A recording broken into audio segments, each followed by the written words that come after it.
안녕하세요. 오늘도 서연살롱을 찾아주셔서 감사합니다. 저는 지방에서 한의원을 하고 있는 40대 남성입니다.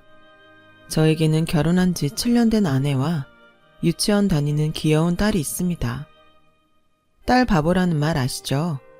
제 딸이 얼마나 깜찍하고 귀여운지 몰라요. 저와 아내의 러브스토리도 정말 장난이 아니에요. 제가 바보처럼 쫓아다녀서 아내를 만나게 되었답니다.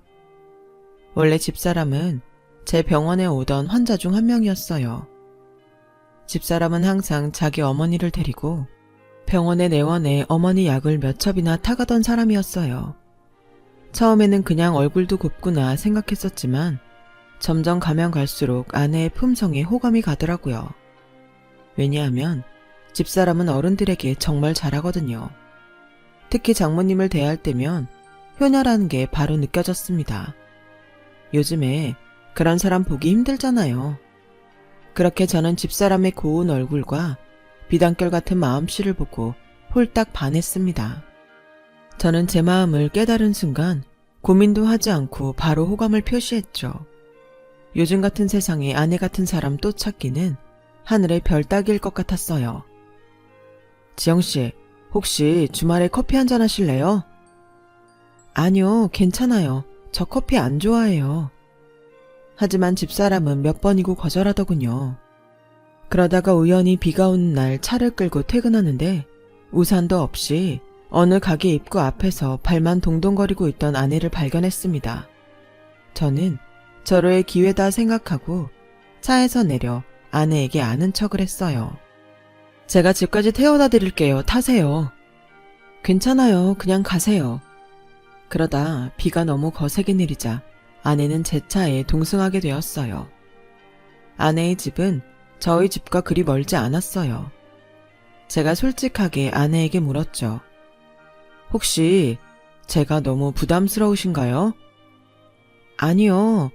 그게 원장님이 문제가 아니고요. 자기는 연애할 생각도 없고 더군다나 결혼 생각은 더더욱 없다고 했습니다. 솔직히 이렇게 말하면 포기해야 하잖아요. 그런데 몇 마디 나누고 나니 아내에게 더 푹 빠져들고 말았어요. 저는 당연히 아내를 설득했고요. 미녀를 얻으려면 용기는 필수잖아요. 그렇게 12번 찍어서 겨우 제 아내와 연애를 시작하게 되었어요. 아내의 마음을 열기까지는 많은 노력이 필요했어요. 전 정말 최선을 다했죠. 그런데 신기하게도 그전 연애들과는 다르게 하나도 힘들거나 피곤하다 느껴지지 않더군요. 저의 노력 덕분인지 저희는 결국 결혼에 골인했습니다. 물론 난관도 있었어요.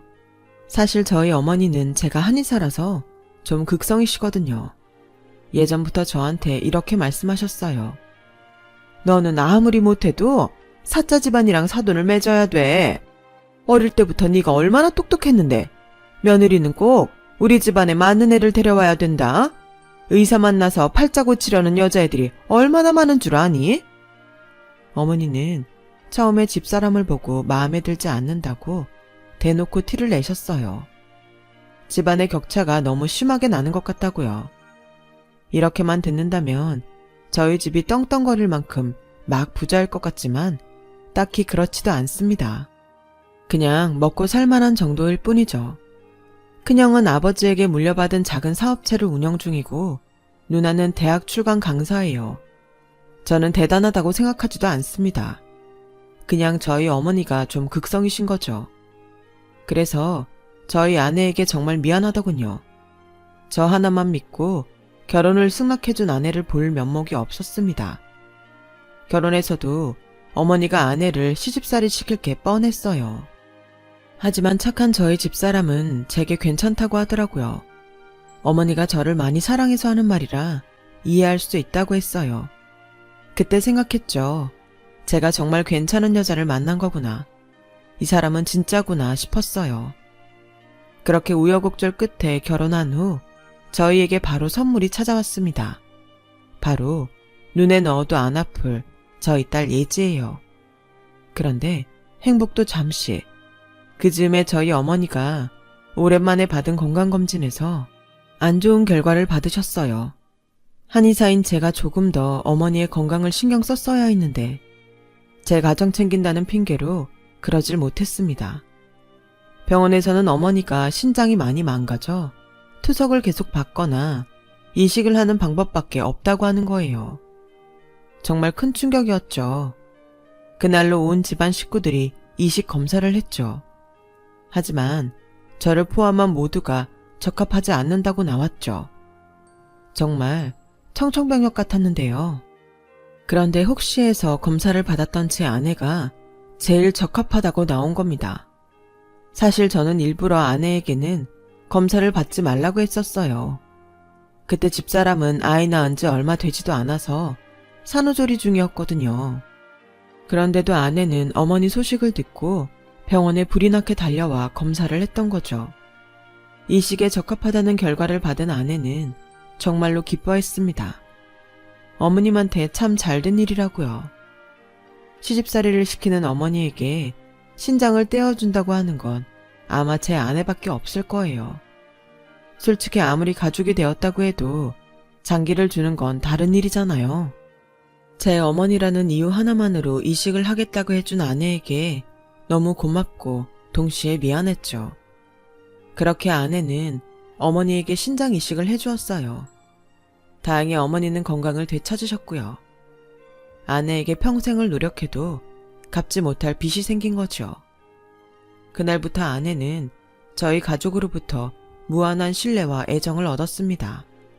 어머니도 저희 아내만 보면 고마움에 눈물을 흘리셨어요. 자식한테도 받지 못한 신장을 며느리한테 받은 거니까요. 그동안 모질게 말해서 미안하다고 사죄하셨죠. 하지만 신장 이식을 받고 얼마간 건강하셨던 어머니는 어느 날 주무시는 중에 하늘나라로 가셨습니다. 이미 연세도 많으셨던지라 자연사로 편안히 눈을 감으셨어요. 그런데 어머니는 본인이 생을 마감하실 걸 미리 알고 계신 것 같았습니다. 돌아가시기 일주일 전에 저희 아내에게 네 덕에 더 잘 살다 가신다고 너무 고맙다는 말씀을 하시더라고요. 아내에게 혹시 인생에서 급한 일이 있을 때 쓰라면서 어머니의 폐물을 물려주시더군요. 그렇게 몇 년이 흘렀어요. 저희 아내는 처음 만났을 때처럼 여전히 가정적이고 사랑스러운 여자였어요. 동시에 딸에게는 좋은 엄마이고요. 그런데 어느 날부터 아내가 밤마다 잠을 설치기 시작하는 거예요. 걱정이 되어서 아내에게 불면증이라도 생긴 거냐고 물어봤어요. 그런데 아내는 불면증은 아니라며 신경 쓰지 말라고 하더라고요. 그러지 말고 병원에 한번 들러. 당신 요새 몸도 좀 허약해진 것 같은데. 아니에요. 요즘에 입맛이 없어서 그런 거예요. 신경 쓰지 마요. 그런데 어쩌다 제가 자다 일어난 적이 있는데 아내가 누워있어야 할 옆자리가 비어 있었어요. 그 후에도 그런 일이 종종 있었던 것 같아요. 처음엔 저도 화장실이라도 갔나 생각하고 그냥 잠을 청했죠. 그런데 알고 보니 아내는 밤마다 자지 않고 서재로 가서 컴퓨터를 하고 있는 거예요. 저도 처음에는 대수롭지 않게 생각했어요. 잠이 오지 않아서 컴퓨터 게임이라도 하는 줄 알았죠. 하지만 컴퓨터에는 게임을 한 흔적이 없더라고요. 심지어 무슨 사이트에 들어갔는지 뭘 검색했는지 기록이라도 보려고 했었는데 흔적을 다 지운 건지 컴퓨터에 남아있는 게 하나도 없었어요. 아내가 제게 말 못할 고민이라도 생긴 건가 싶었죠. 그래서 전 이 고민을 제 친한 친구에게 털어놓았습니다. 그러자 친구가 푸하하 웃더군요. 야, 아무리 부부 사이라도 프라이버시는 있어야지. 뭘 그리 코치코치 알려고 그러냐? 재수씨는 시모한테 신장까지 떼어준 천사인데 뭐 이상한 짓이라도 하겠어? 그래, 내가 좀 예민한 건가? 친구의 말을 듣고 보니 제가 너무 과하게 생각한 건가 싶었죠. 저 또한 아내에게 모든 걸 다 말하지는 않으니까요. 아내에게도 아내만의 고민이 있을 수 있겠다. 그렇게 생각했어요. 그리고 진짜 중요한 고민이라면 분명 남편인 저에게 말했을 테니까요. 그렇게 나쁜 쪽으로 생각하지 않으려고 노력했지만 저는 아내의 불륜이 의심되기 시작하더라고요. 우선 아내는 저와의 대화를 피했어요. 예전 같았으면 퇴근하고 돌아와 차라도 마시며 도란도란 이야기를 나누었지만 아내는 마치 죄 지은 사람처럼 집안일만 했거든요. 어쩌다 갑자기 아내는 자신의 핸드폰에 알람이 울릴 때면 화들짝 놀라며 휴대폰을 주머니에 넣었습니다. 한두 번이 아니었죠. 그때마다 전 아내의 행동에 대해 모른 척할 뿐이었고요. 하지만 텔레비전에서 보았던 외도 않는 사람의 행동들이 생각났어요.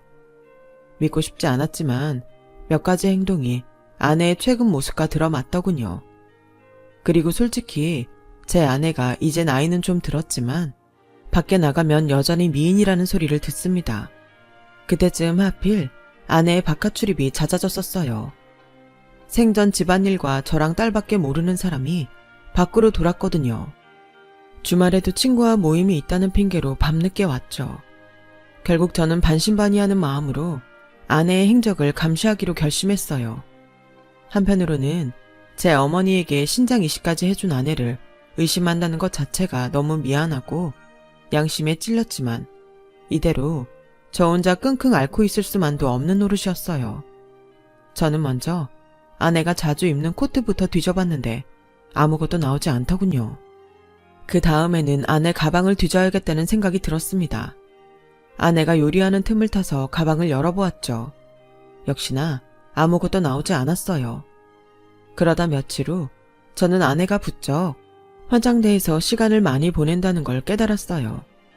보통 남자들은 여자 화장대를 쓸 일이 없으니까 그곳에 뭔가 있을 것 같다는 직감이 들었죠. 아니나 다를까 아내의 화장대의 제일 밑서랍 깊숙한 곳에서 사진 한 장을 발견할 수 있었어요. 그건 남자의 증명사진이었죠. 사진 속 남자는 되게 앳돼 보였고 끽해봐야 대학생일 것 같았어요. 마음속에 불화산이 생긴 것처럼 부글부글 끓더군요. 어떤 놈인지 모르지만 잡으면 죽여버리고 싶었어요. 분명 제 착한 아내를 구슬려 나쁜 짓을 하게 만든 남자 제비일 거라는 생각이에요. 그렇게 한동안 저는 아내의 일과를 눈여겨본 결과 매주 주말마다 아내가 어디론가 가는 걸 알게 되었어요. 딸아이까지 다른 데 맡겨두고요. 결정적으로 아내가 결혼 전부터 가지고 있던 통장에서 돈이 인출된 흔적과 어머니께서 물려주셨던 반지나 목걸이들도 없어진 것들이 있더군요. 이쯤 되니 반박할 여지도 없이 불륜이 확실하다 싶더군요. 그것도 한참 있는 어린 제비랑 말이죠. 저는 비슷한 경험이 있는 친구에게 이 사실을 털어놓았는데요. 그 친구의 아내도 어린 제비한테 빠져서 몸과 마음을 물론 살던 집까지 싹싹 털렸습니다.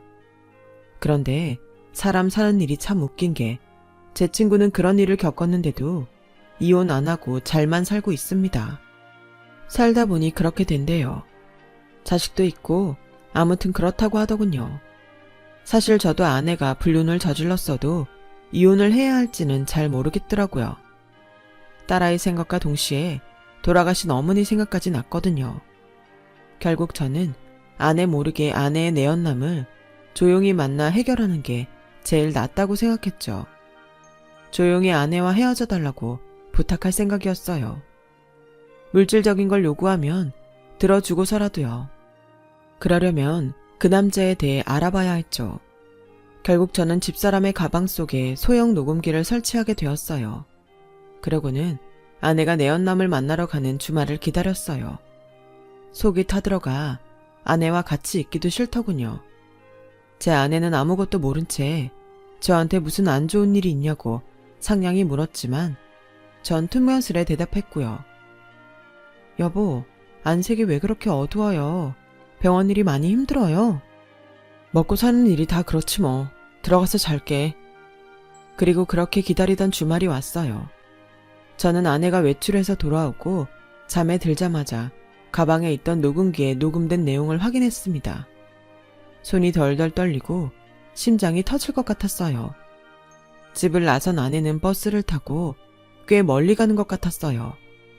버스 안내음 소리가 들렸거든요. 그러다 사람이 좀 있는 시내에서 내리는 것 같더군요. 그리고는 어느 카페에 들어갔습니다. 종업원의 인사소리가 들렸어요. 그리곤 이내 오셨어요? 목소리를 들어보니 나이대가 사진 속 그 어린 남자가 맞는 것 같았어요. 남자는 제 아내에게 반갑게 인사하더군요. 둘은 내연남이 입고 온 과 점퍼 얘기를 했어요. 나이가 어릴 것 같다고 예상은 했지만 멀쩡히 대학 다니는 학생일 줄은 몰랐습니다. 녹음기의 내용을 들어보니 그들은 겉으로 연인 사이 티를 내지 않는 것 같았어요. 서로를 부르는 호칭도 없는 듯 했죠. 애정 표현은 아직 하지 않더군요. 하지만 나이 차이 많이 나는 불륜관계들은 밖에서 연인 티를 내지 않는다는 건 익히 들어 알고 있었습니다. 저는 충격에 녹음을 더 듣지 못하고 멈춘 후 집 밖을 뛰쳐나가 포장마차에서 깡소주를 연거푸 마셨어요. 원래 술을 잘 먹지 못하는 체질인데 무리하다 보니 주량을 넘기고 말았는데, 그리고 전 생전 처음으로 옆자리 사람들과 시비가 붙어 몸싸움을 벌이게 되었죠. 정신을 차려보니 경찰서더군요. 경찰이 제 보호자인 아내에게 연락을 했고 곧이어 아내가 경찰서에 왔어요. 아내는 술에 취한 절 무척 걱정했어요. 하지만 전 아내의 손길을 뿌리쳤죠. 그런데 저와 싸운 사람이 아내와 아는 사이가 아니겠어요? 정말 죄송합니다. 이이가 원래 술을 잘 마시는 사람이 아닌데 요즘 힘든 일이 있는 것 같아요. 정말 죄송합니다. 아이, 나 참. 됐어요. 사모님 남편분인 줄 몰랐네요. 서로 피차 다친 데도 없으니까 그냥 집에 가면 될 것 같아요. 아내는 제게 그 남자가 부동산 사무실을 하는 동네 이웃이라고 하더군요. 손님 몇 명을 소개해줬다고 했어요. 하지만 아내의 불륜을 알고 있는 마당에 그게 곱게 들리진 않았어요. 당신은 참 남자를 좋아하나 봐. 뭔 짓을 했길래 그놈이 그냥 가? 그게 무슨 소리예요. 당신 술을 너무 많이 먹었어요. 그리고 다음날 저는 숙취에 시달리며 다시 녹음을 틀었어요. 그런데 제 아내가 정말 충격적인 말을 뱉는 게 아닙니까? 아내는 앞에 앉은 남자에게 다정하게 말을 건넸어요. 아들, 요즘 잘 지내고 있어? 제 귀가 잘못된 것이 아니라면 분명 아내는 그 남자에게 아들이라고 말한 게 분명했죠. 내연남의 정체는 바로 제 아내의 자식인 것 같았어요. 그 뒤 대화 내용은 대충 이랬습니다. 아들, 자취방 마련했어? 네, 엄마 덕분에 방 잘 마련했어요. 이렇게 안 해주셔도 되는데 정말 감사해요. 엄마인데 당연히 해줘야지. 그동안 친구들 집 전전하느라 고생한 거 생각하면 엄마 마음이 정말... 엄마가 늦게 도와줘서 엄마가 너무 미안해. 감사합니다. 용돈 필요하면 더 말하고 엄마가 힘 닿는 데까지 우리 아들 뒷바라지 해줄 거야. 걱정 마. 아내는 인출한 돈과 보석을 판 돈을 자기 아들에게 준 거였죠. 녹음 내용을 한번 듣고 나서 숙취 때문에 잘못 들은 건가 싶어서 몇 번이나 다시 들었습니다. 하지만 틀림이 없었죠. 둘은 모자지간이었어요. 그제서야 다시 생각해보니 아내가 가지고 있던 사진 속 남자가 아내를 많이 닮았더라고요. 그런데 아내 나이에 대학생 아들이라뇨. 아무리 계산기를 두드려봐도 아내는 미성년자일 때 임신을 한 거였어요. 연애도 관심 없고 결혼도 싫다며 저를 밀어낼 땐 언제고, 솔직히 저는 아내의 그런 신중한 모습을 보고 요즘에 이런 여자가 어디 있을까 싶어서 더 매달렸었거든요. 그리고 그런 이유로 아내를 만나고 결혼 후 지금까지 아내를 정말 존중하고 많이 아꼈습니다. 그런데 미성년자 때 임신이라뇨. 일반적으로 학교 착실하게 다니고 성실한 학생한테 그런 일이 생기나요? 보통 학교도 제대로 안 다니고 학생들 괴롭히는 양아치 같은 학생들한테나 생기는 일 아닙니까? 아내한테 감쪽같이 속았다 싶더군요. 어쩌면 처음부터 작정하고 저한테 접근한 게 아닐까 하는 생각도 들었고요. 돌아가신 어머니의 말씀대로 의사랑 결혼해서 팔자 고치려는 여자들 중에 한 명한테 제가 걸려서 넘어간 거였구나 싶었어요. 정말 놀 만큼 다 놀아본 여자가 어리숙한 저를 속이는 건 일도 아니었을 테니까요. 제가 알고 있던 상냥하고 조신한 효녀 이미지까지 전부 다 아내가 만들어낸 가짜였을지도 모른다는 생각에 배신감으로 치가 떨리더군요. 그리고 처녀 때 자기가 일해서 모아놓았던 돈도 있었지만 제가 뼈 빠지게 일해서 번 돈도 포함이 된 돈과 돌아가신 어머니가 주신 폐물판 돈으로 남의 아들 힘 닿는 데까지 뒷바라지 하겠다뇨. 누구 마음대로요. 그동안은 어머니도 살아계시니 들키면 뒷감당 못할 것 같아 조용히 살았던 것 같았습니다. 하지만 이제 어머니 돌아가시고 나니 이때다 싶어 조금씩 재산을 빼돌리려는 거겠죠. 녹음을 듣기 전까지는 정말 아내가 불륜이 아니기를 빌었어요. 그런데 이제 아이러니하게도 불륜이었으면 정말 좋았을 텐데 싶더군요. 차라리 불륜이면 친구 녀석처럼 나만 좀 괴롭고 참아 넘길 수 있었을 텐데요. 딸애한테 이복 오빠가 생기는 건 차원이 다른 문제지 않습니까? 그리고 이제는 어떻게 살아왔는지 알 수도 없는 여자에게 제 딸을 맡길 수 없다는 생각도 들었습니다. 저는 며칠 동안 어디 말도 못하고 끙끙 앓으며 고민했습니다. 하지만 결국 이혼은 불가피하다는 결정을 냈죠. 저는 딸애가 너무 어리니 일단 이혼 사실을 숨기고 아내는 멀리 유학을 갔다고 거짓말을 해야겠다고 생각했죠. 그러려면 아내가 조용히 이혼을 받아들이고 거짓말에 협조해야 했습니다. 며칠 후 주말, 저는 딸애를 누나 집에 맡겼어요. 누나에게는 아무런 사실도 말하지 않았죠. 그리고 아내에게 할 말이 있다고 했어요. 우리 이혼하자. 여보, 그게 갑자기 무슨 말이에요? 여자라도 생긴 거예요?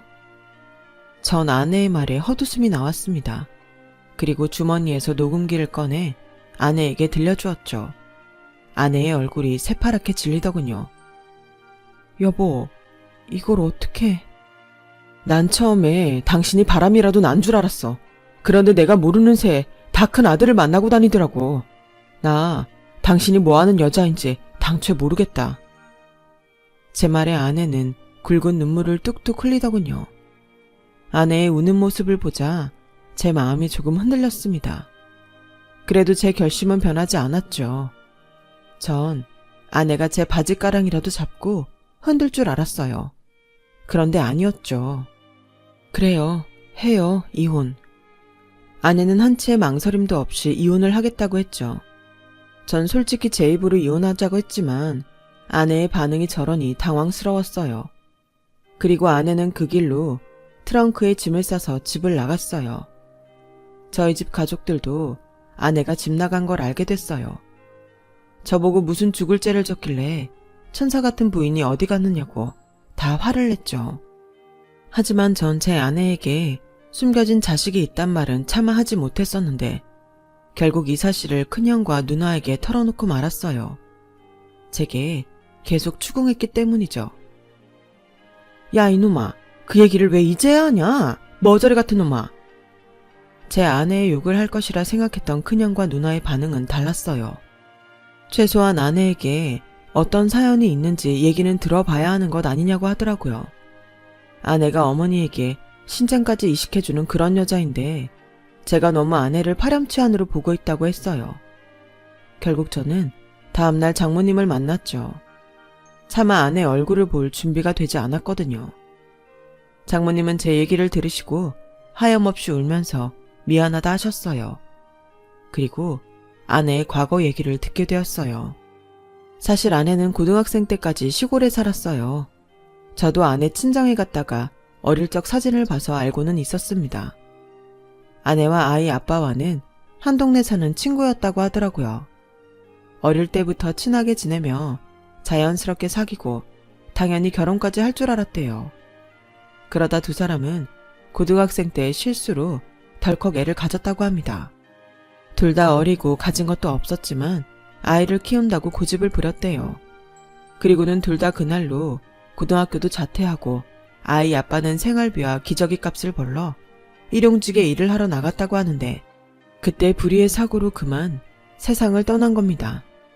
만삭인 아내는 충격에 조산을 했고 장모님은 아내에게 아이가 태어나다가 죽었다고 거짓말을 하게 되었다고요. 아이를 먼 친척에게 입양을 보냈다고 합니다. 장모님 딴에는 아내를 위해서 최선의 선택을 하신 거라더군요. 딸이 미혼모로 사는 꼴을 죽어도 못 보겠다고요. 그렇게 아내는 아이가 죽은 줄로만 알고 20년 가까이 살았다고 해요. 장모님은 간간히 친척을 통해 아이 소식을 들었고요. 그런데 애가 그 집에 가서 잘 지낸 건 아니었나 봐요. 입양을 가자마자 그 집에 자식이 생긴 거죠. 그날로 찬밥 신세로 컸다고 하는데, 그러다 고등학생 때 우연히 가족들이 하는 얘기를 듣고 친엄마인 아내를 수소문에 찾아왔다고 하더군요. 뒤늦게 아들이 살아있다는 사실을 알게 된 아내는 미안한 마음과 고마운 마음에 아들을 조금씩 지원해주고 있었던 거죠. 너무 충격적인 얘기에 할 말을 잃었어요. 아내에게 그런 기구한 사연이 있는 줄 꿈에도 몰랐어요. 아내를 마냥 나쁘게 생각했던 제가 정말 한심하더군요. 아내가 받았을 아픔이 얼마나 컸을지 상상도 되지 않았어요. 어머니에게 신장이식을 해줄 때에도 제가 미안해할까봐 생색 한 번도 내지 않았던 아내에게 저야말로 몹쓸 짓을 한 기분이었어요. 결국 저는 장모님에게 아내의 거취를 알아냈어요. 아내는 고시원에서 생활하고 있더군요. 그런 아내를 보자 눈물이 나더군요. 저는 바로 아내에게 사과했습니다. 아내도 자기 과거를 미리 얘기하지 않아 미안하다고 했어요. 당신 볼 면목이 없어. 미리 말 못해서 미안해. 처음부터 당신이 좋았지만 내가 넌 볼 사람이 아니라는 생각에 다가서지도 못했었어. 그런데 당신이 좋아지는 마음을 어떻게 할 수 없더라고. 정말 미안해 여보. 결혼 전에 다 밝혔어야 했는데. 아니야, 울지 마. 나도 당신 얘기 들어보지도 않고 무작정 나쁜 의심만 했어. 미안해. 이제 집에 가자. 저는 결국 아내 아들과 가족처럼 지내기로 결심했어요. 실제로 본 아들은 아내를 닮아 훤칠하고 예의 바르더군요. 제가 불편도 할 텐데 그 나이 같지 않게 싹싹했습니다. 그리고 아들에게 손편지와 지갑을 선물 받았어요. 저는 아들과 친해지려고 목욕탕도 같이 갔어요. 확실히 딸과 다른 느낌이더군요. 딸 말고 아들이랑만 할 수 있는 게 몇 가지 있잖아요. 딸이 생긴 후에 아들도 하나 가지고 싶었는데 다 큰 아들이 복덩이채 굴러 들어온 것 같네요. 이번 연휴에는 다 같이 보낼 생각입니다. 세상에서 가장 소중한 건 가족이라고 생각하는데 비록 피가 섞이지 않았지만 이런 애틋한 가족도 있다는 걸 우리 아들도 진심으로 알아갔으면 좋겠습니다. 제 길고 복잡한 사연 들어주신 여러분께 감사드립니다. 항상 건강하시고 가족들과 좋은 일만 가득하시길 바랍니다. 여러분, 사연 댓글에 응원과 현명한 조언 부탁드려요. 좋아요와 구독은 저에게 큰 힘이 됩니다. 오늘도 좋은 일 가득하세요.